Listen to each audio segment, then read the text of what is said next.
Volume 3 issues directly explore the subconscious. In these episodes, I provide you with techniques to uncover your own deeper mind content, then illustrate what to look for and show you how to change. But these episodes require focus and undivided concentration. Properly applied, they deliver you deep, personal insights into life and your own consciousness beyond anything you've experienced or can find elsewhere. I suggest you only delve into Volume 3 pieces when you have the time and a quiet setting where you can focus and concentrate. Part 6 of Volume 3 concludes techniques for the inner search with dream analysis and automatic writing.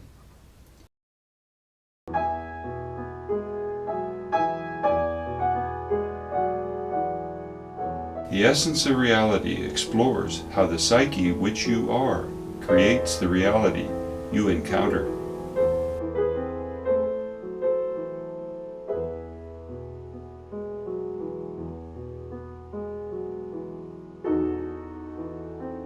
Whoops, you found The Essence of Reality, presenting a unique view of human consciousness, of your mind and the nature of your being.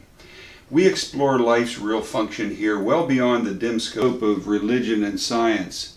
Those old views distort your perception of life's real flow. Insights here clarify it. You create your life's real qualities, health, success, relationships. No other source does but you. To see just how that works, stay tuned and come back again. We have many a topic to delve into.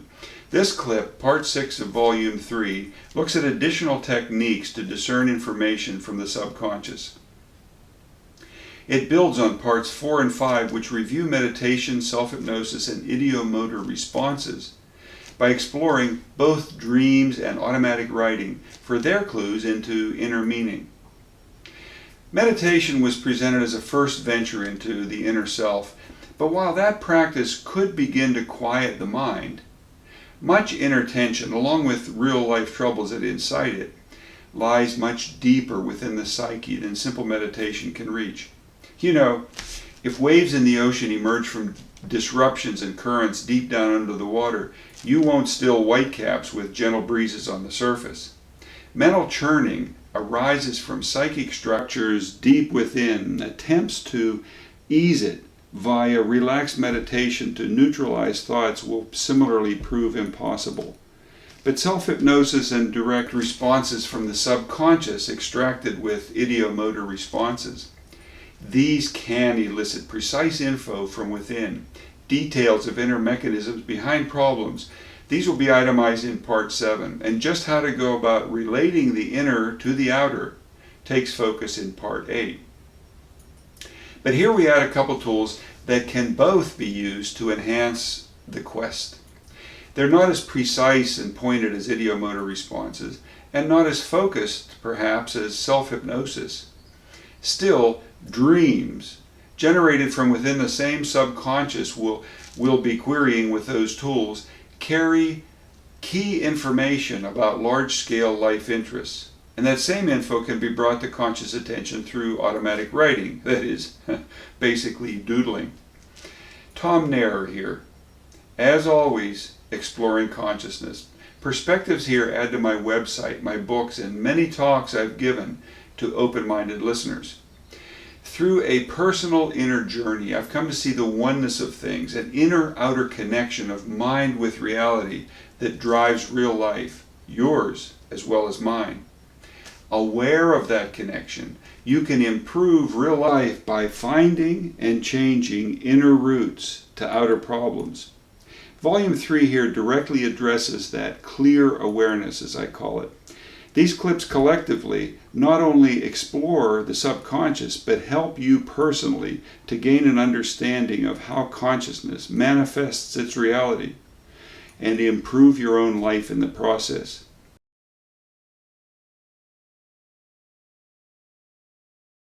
Dreams constitute a nightly series of Hollywood creations, produced and directed by the inner self.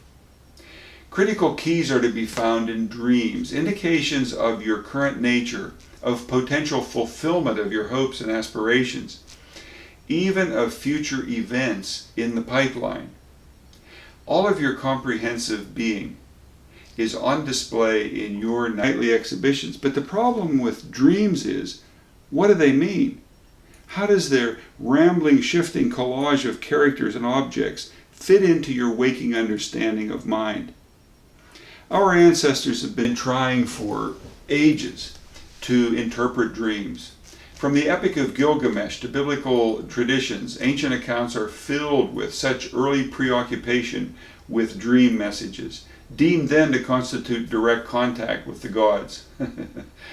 Indeed, part of long ago priests' function was to interpret dreams, as in ancient Egypt. Greeks, too, in ancient times included dream interpretation in their program as therapeutic in their Asclepions, their temples for healing. Dreams never have lost focus in cultures that fill our heritage. As psychotherapy of a more scientific ilk evolved through Freud and Jung, consideration given to dreams kept its major status as key indicator of the inner state of mind. From my unique view of the subconscious and its workings, I've found dreams to be extremely helpful in many ways. Coming to comprehend the dream language, its meaning and the underlying threads often woven into my own dreams, I frequently referred to current dream output as I worked my way through many a problem in life.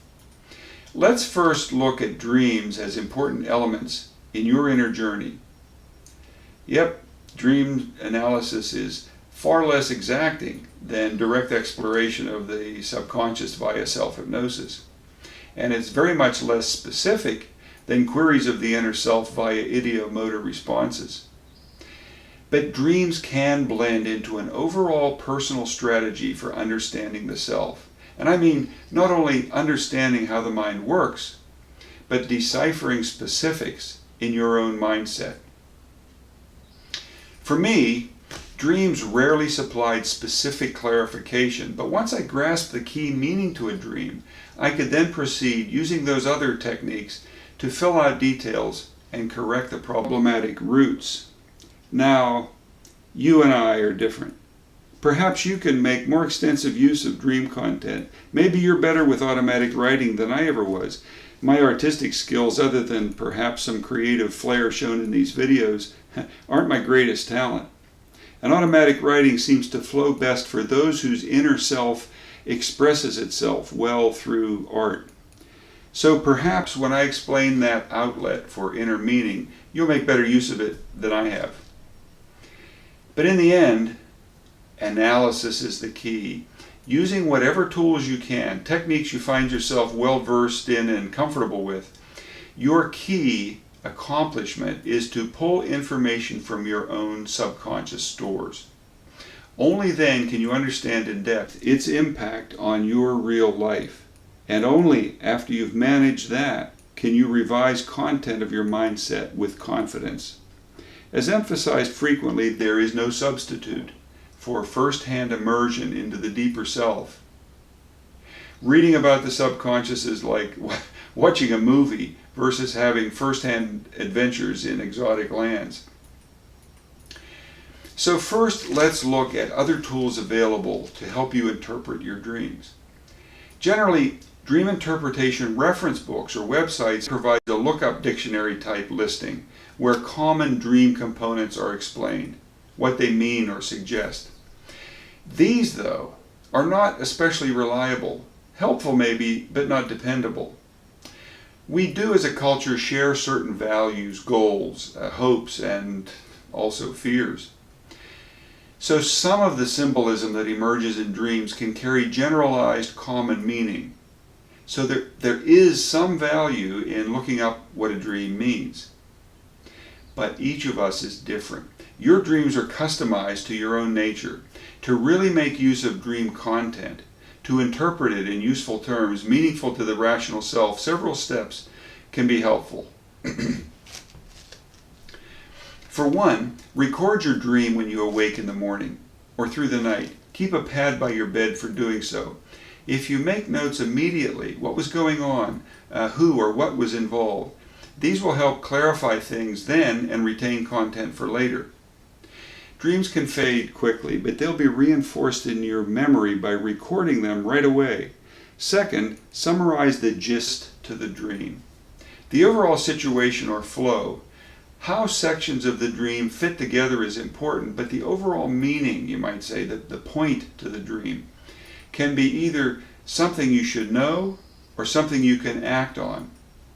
In terms of meaning, you can actually seed dreams with content matter of interest before you go to sleep. Focus on key things you are working on and elicit meaningful matter concerning that from the dream-producing subconscious. Next, take the dream's flow and overall gist and liken that to what's happening in real life, or to what you've been focusing on for improvement. Life is built out of the same subconscious values and meaning that dreams are.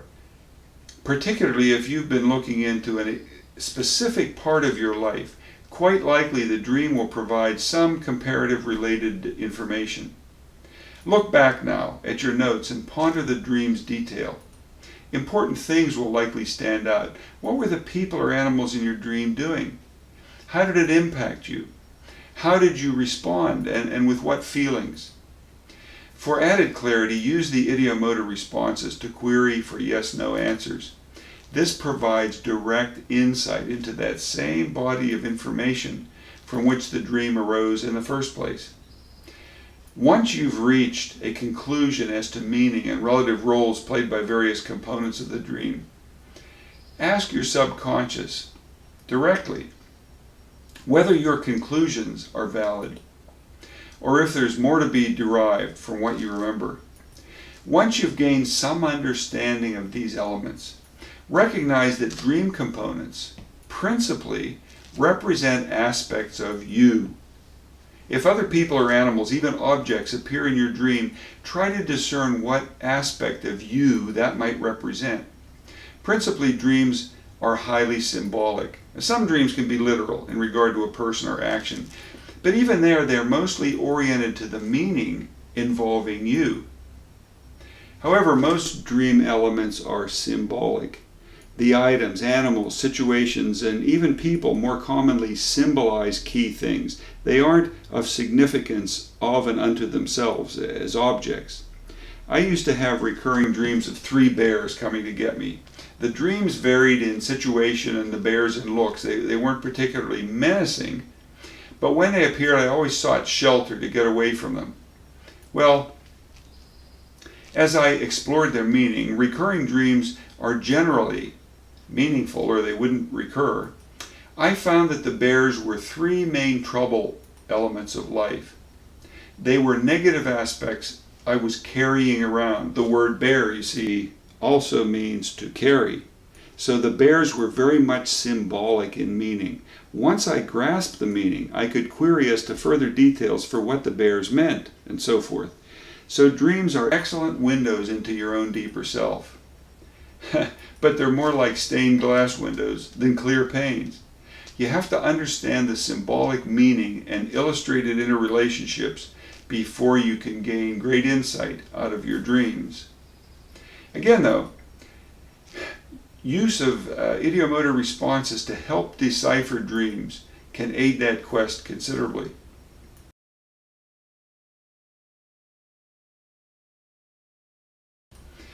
One other tool that might be of use is automatic writing. To do this, take a pencil and a piece of paper and relax. Think about the area of life that you want to consider, to explore, the trouble area you would like to improve. Just relax and start to doodle. Release control of your hand and let your subconscious take over. Again, allowing the subconscious to drive the hand muscles, not unlike a pendulum or finger twitch response, lets images from within come out. As with dreams, once a picture has been drawn, you can review and question its meaning using those ideomotor responses. As nice, as symbolic, and creative as a drawing might be, it isn't of much use to you unless and until you can decipher the information in it. Of course, as with info derived from self-hypnosis or ideomotor responses, Dream or automatic writing indications can best be made use of when meaning is derived, when elements within the subconscious are determined and can be dealt with. Next up will be part 7 of the Volume 3 set, Inner Mechanisms, the components within the subconscious that underlie problem areas of life. With these last 3 parts, 4 through 6, that present tools for delving within, we'll turn attention to what to look for, then how to change inner elements. Dream on. Lots more to cover.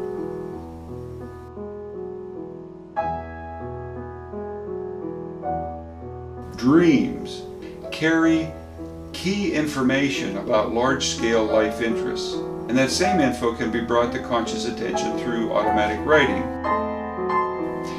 Dreams constitute a nightly series of Hollywood creations, produced and directed by the inner self. But the problem with dreams is, what do they mean? For one, record your dream when you awake in the morning or through the night. Keep a pad by your bed for doing so. Second, summarize the gist of the dream, the overall situation or the flow to it. Next, take the dream's flow and overall gist and liken that to what's happening in real life. What were the people or animals in your dream doing? How did it impact you? How did you respond, and with what feelings? For added clarity, use the ideomotor responses to query for yes-no answers. This provides direct insight into that same body of information from which the dream arose in the first place. Some dreams can be literal. However, most dream elements are symbolic. Automatic writing. To do this, take a pencil and a piece of paper and relax and start to doodle. Release control of your hand to your subconscious.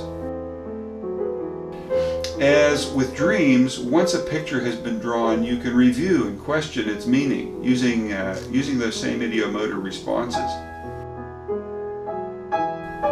As with info derived from self-hypnosis or ideomotor responses, dream or automatic writing indications can best be made use of when meaning is derived, when elements within the subconscious are determined and can be dealt with.